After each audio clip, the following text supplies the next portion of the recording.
everyone, I'm Charmaine. I want to use this course, Strategic Marketing, to wrap up what I've learned in CUHK. This course teaches us how to evaluate a brand in a strategic perspective like a consultant. So today, I would like to organize everything into a mind map. First, we need to formulate the strategy, and everything we do in a firm must be in line with the mission and vision. A good vision statement should answer the question, what is our business and what do we want to become? For a good mission statement, it should include the firm's customer, products and services, markets, technological perspective, survival, growth and profitability, philosophy, self-concept, and concern for public image and employees. And then, we can move on to the internal and external factor analysis. For external analysis, first, we need to do the environmental scanning. Aspects that we need to consider include economical forces like unemployment rates and disposable income. And then we need to consider social, cultural, demographic, and environmental forces like number of births, racial equality, and also buying habits. And then we need to consider the political and government and legal forces such as tariffs and tax rates. Lastly, we also need to consider the technological forces like AI and R&D. After that, what we need to bear in mind is that we also need to scan the rival firms for their SWOT and also their strategies. All of this reveals the opportunities and threats of the company, which is something beyond their control. With all this data, we can do an industry analysis with all the opportunity and threats and assign weights, rating, and also weighted score to evaluate how the firm is responding and what they can do better in the future. And bear in mind, these factors will vary over time and vary by industry. After the external factor evaluation, we also need to do an internal factors evaluation. We need to understand how well we are doing internally. We can gather information from different departments. First, it is the marketing department. We can analyze the 4P, which indicates the price, place, promotion, and products. After that, we also need to do market research and the customer analysis, which separates into 3 parts: customer information, customer profile, and also segmentation strategies. Second, it is the management department. We can take a look at how they are planning, organizing, motivating, staffing, and controlling. Third, it is the finance and accounting department. We can have analysis on the financial ratios such as liquidity and profit ratio. Fourth, it is the products and operations. We can analyze this department by its process, capacity, inventory, workforce, and quality. Lastly, it is the computer information systems. For example, we can look at its security, e-commerce, and CTO or CIO. Combined all together, it can reveal the strengths and weaknesses of the brand. With all this data, we can do an internal analysis with all the strengths and weaknesses, and by assigning weights, rating, and weighted score, we can evaluate how the firm is responding and what they can do better in the future. After the external and internal analysis, let's move on to the matching part.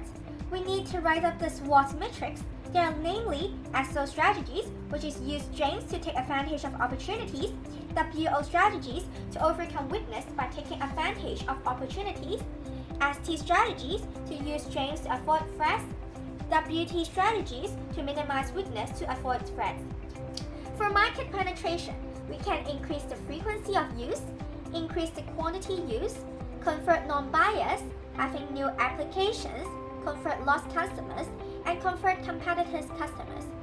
For product development, we can have product improvement, innovation, line extension, and also cross-selling.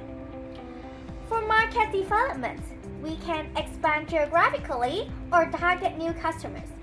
And for diversification, we can have related and unrelated diversification and forward and backward integration. After developing the strategies, we need to evaluate the alternatives and put 2 of the best ones into the QSPM table.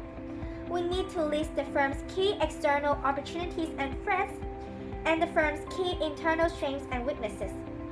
And we need to assign weight to each factor, which relates to the importance of the factor, and to assign an attractiveness score, which relates to how well the firm is responding to that SWOT. After computing the total score, we can choose the best strategy to implement. And then it comes to the strategy implementation part. There are a few issues that we need to consider to ensure smooth implementation and a high success rate. First, it is the marketing issue. We need to consider 4P. For price, we need to consider whether we are a price leader or a price follower. And then for the markets, there are monopoly markets, oligopoly markets, and a market with pure competition. And then in psychological pricing, there's odd pricing, like pricing in $99.9. The loss leader pricing is like the $1 abalone in Food Expo, and the strategy is to attract people to buy products in regular price. And also the less and much less pricing, the same for less positioning, and also the more for more positioning. And then we can determine the price level, the discounts and allowance, and also the payment terms. For products, there are 3 levels of products: the core product benefits, the actual products, and the augmented products. For actual products, it includes quality, features, style, brand name, and also packaging. For the augmented products, it includes warranty, after-sales services, delivery, and installation. For place, it composed of distribution channels, distribution coverage, outlet location, sales territories, inventory levels, and also transportation carriers. For distribution channels, it can also be explained as a vertical marketing system, VMS, which is a form of corporate cooperation between multi-level of distribution channels. There are 3 levels of VMS, which is the corporate, contractual, and also administered. And then we move on to the promotion part.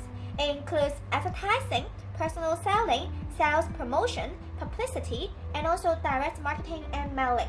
And then it is the finance and the accounting issue. For example, how can we acquire our capital?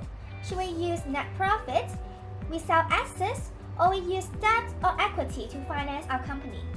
We also need to consider the cash flow, whether we need to lease or buy assets, should we change our dividend payout ratio, or should we use a different accounting approach?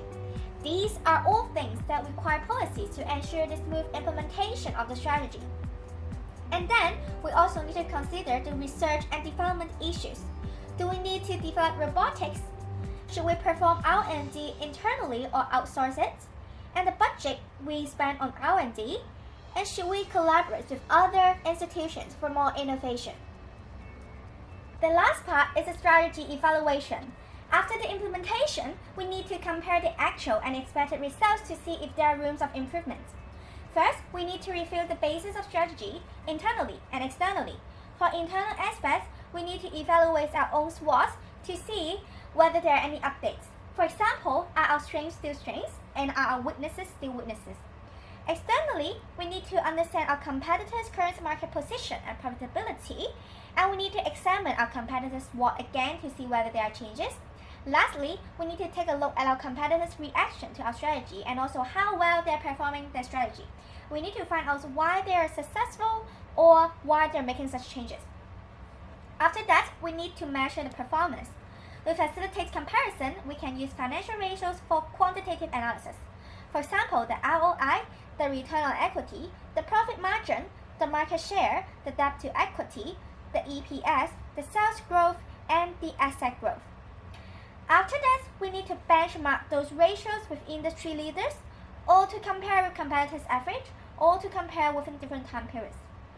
Qualitative analysis is also vital to complement the whole analysis. We can see whether the company is internal consistent, whether the strategy is still appropriate in the current environment, and whether the strategy is appropriate in view of available resources. After the evaluation, we need to take corrective action in order to make changes to reposition the firm competitively for the future. Really glad that I took the course in my last semester. This course successfully integrated all the things I've learned in these few years. Thank you, Dr. Kenneth, for teaching us to have a mad attitude, be creative, and to jump out of our comfort zone. Let's be mad and wow ourselves.